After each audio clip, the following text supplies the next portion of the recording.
মাননীয় স্পিকার, আপনাকে ধন্যবাদ। আসসালামু আলাইকুম। আল্লাহ রাব্বুল আলামিনের কাছে কৃতজ্ঞতা। আমি কৃতজ্ঞতা জানাই আমাদের প্রধানমন্ত্রী জনাব তারেক রহমানকে। আপনার সময় 8 মিনিট। ধন্যবাদ মাননীয় স্পিকার। আমাদের প্রধানমন্ত্রী জনাব তারেক রহমানকে এবং আমাদের বাংলাদেশ জাতীয়তাবাদী দলের মহাসচিব মির্জা ফখরুল ইসলাম আলমগীরকে আমাকে এই সুযোগ দেওয়ার জন্য মহান সংসদে বাংলাদেশের জনগণের মানুষের জন্য কাজ করবার যে সুযোগ তারা দিয়েছেন সেজন্য আমি আন্তরিকভাবে কৃতজ্ঞতা জানাই। আমি আমার দলের কাছে কৃতজ্ঞ। আমি আজকে স্মরণ করতে চাই আমাদের শহীদ প্রেসিডেন্ট জিয়াউর রহমানকে এবং আমাদের চিন্তায়, বিশ্বাসে এবং আমাদের ভালোবাসায় যিনি আছেন, আমাদের শ্রদ্ধায়, যিনি আমাদেরকে সাহস জুগিয়েছিলেন স্বৈরাচারের মুখোমুখি দাঁড়াবার জন্যে, লড়বার জন্যে, আমাদের দেশনেত্রী বেগম খালেদা জিয়াকে। বিগত মুক্তিযুদ্ধে আমাদের সকল শহীদেরা এবং সকল বীরাঙ্গনাদের আমি স্মরণ করছি আজকে। পাশাপাশি বিগত স্বৈর শাসনের বিরুদ্ধে যে আন্দোলন, সেখানে বলপূর্বক গুমের শিকার, বিচার বহির্ভূত হত্যার শিকার সকলকে শ্রদ্ধাভরে স্মরণ করছি। বিডিআর হত্যাকাণ্ড, শাপলা গণহত্যায় যাদেরকে হারিয়েছি এবং পরবর্তীতে আমাদের জুলাই যোদ্ধাদেরকে, সকল শহীদকে, আহতকে শ্রদ্ধাভরে স্মরণ করছি। ধন্যবাদ মাননীয় স্পিকার। প্রথমে আমি আমাদের মাননীয় অর্থমন্ত্রীকে ধন্যবাদ জানাতে চাই দেশের অর্থনৈতিক পুনরুদ্ধার, মানব সম্পদ উন্নয়ন ও সামাজিক সুরক্ষাকে গুরুত্ব দিয়ে একটি কম্প্রিহেন্সিভ বাজেট উপস্থাপনের জন্য।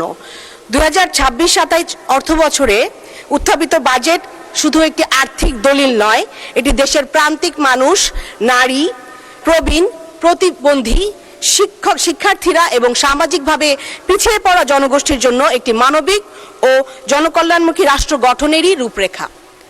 মাননীয় স্পিকার, বর্তমান সরকার দায়িত্ব গ্রহণ করার পর থেকে জনগণের মান উন্নয়নের, জীবন মান উন্নয়নের জন্য ও অর্থনীতিকে পুনরুজ্জীবিত করার জন্য ধারাবাহিকভাবে কার্যক্রম পদক্ষেপ গ্রহণ করে আসছে এবং তারই এই সুস্পষ্ট প্রতিফলন ঘটেছে আমাদের প্রস্তাবিত বাজেটে। এটি বাংলাদেশের সবচেয়ে বৃহৎ বাজেট। দেশের খাদ্য নিরাপত্তা নিশ্চিত করতে, কৃষকের উৎপাদন সক্ষমতা বাড়াতে ভূমিহীন ও প্রান্তিক 42,50,000 কৃষকের জন্য 1,062,50,00,000 টাকা বরাদ্দ রাখা হয়েছে। এটি উৎপাদন বৃদ্ধির পাশাপাশি গ্রামীণ অর্থনীতিকেও শক্তিশালী করে। সামাজিক নিরাপত্তা খাতে এবারের বাজেট একটি যুগান্তকারী পদক্ষেপ। ফ্যামিলি কার্ডের আওতায় 41 লাখ নারীকে যে ভাতা দেওয়া হচ্ছে, নারীর অর্থনৈতিক ক্ষমতায়নের ক্ষেত্রে নতুন দিগন্ত উন্মোচন করছে। একই সঙ্গে সামাজিক নিরাপত্তার কর্মসূচির জন্য 1,40,338 কোটি টাকা বরাদ্দ দেশের ইতিহাসে অন্যতম বৃহৎ সামাজিক সুরক্ষা বিনিয়োগ। বয়স্ক ভাতা, বিধবা ভাতা, প্রতিবন্ধী ভাতার পরিমাণ বৃদ্ধি করা এবং উপকারভোগীর সম্প্রসারণের মাধ্যমে সরকার স্পষ্ট বার্তা দিয়েছে উন্নয়নের সুফল প্রতিটি মানুষের ঘরে, প্রতিটি মানুষের কাছে পৌঁছে দিতে হবে। প্রবীণ নাগরিকদের জন্য ট্রেনে বিনামূল্যে ভ্রমণ, মেট্রো রেলের 25% ভাড়া ছাড়ের সিদ্ধান্ত একটি মানবিক ও সময়োপযোগী উদ্যোগ আমি মনে করি। মাননীয় স্পিকার, স্বাস্থ্য খাতে 69,409 কোটি টাকার রেকর্ড বরাদ্দ নিঃসন্দেহে প্রশংসার দাবি রাখে। স্বাস্থ্য খাতে জিডিপির 1% বেশি বরাদ্দ দেশের জনস্বাস্থ্য ব্যবস্থার উন্নয়নে নতুন সম্ভাবনার সৃষ্টি করবে। 1 লক্ষ স্বাস্থ্যকর্মী নিয়োগ পরিকল্পনা, ডায়ালাইসিস ফিল্টারে কর শুল্ক অব্যাহতি, চিকিৎসা যন্ত্রপাতি ও ওষুধ শিল্পের কাঁচামালে শুল্ক প্রত্যাহারের মতো এই উদ্যোগগুলো জনগণের চিকিৎসা ব্যয় কমাতে গুরুত্বপূর্ণ ভূমিকা রাখবে।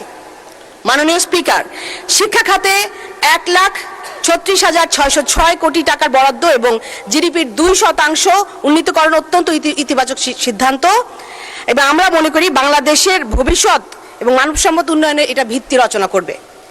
তরুণ উদ্যোক্তাদের জন্য রয়েছে অত্যন্ত আশার বার্তা রয়েছে এই বাজেটে। 2,000 কোটি টাকার এসএমই পুনঃ অর্থায়ন তহবিল ও যুব ও ক্রীড়া উদ্যোক্তাদের জন্য 500 কোটি টাকার বিশেষ বরাদ্দ রয়েছে, যেটি কর্মসংস্থান সৃষ্টি ও নতুন উদ্ভাবনাকে উৎসাহিত করবে।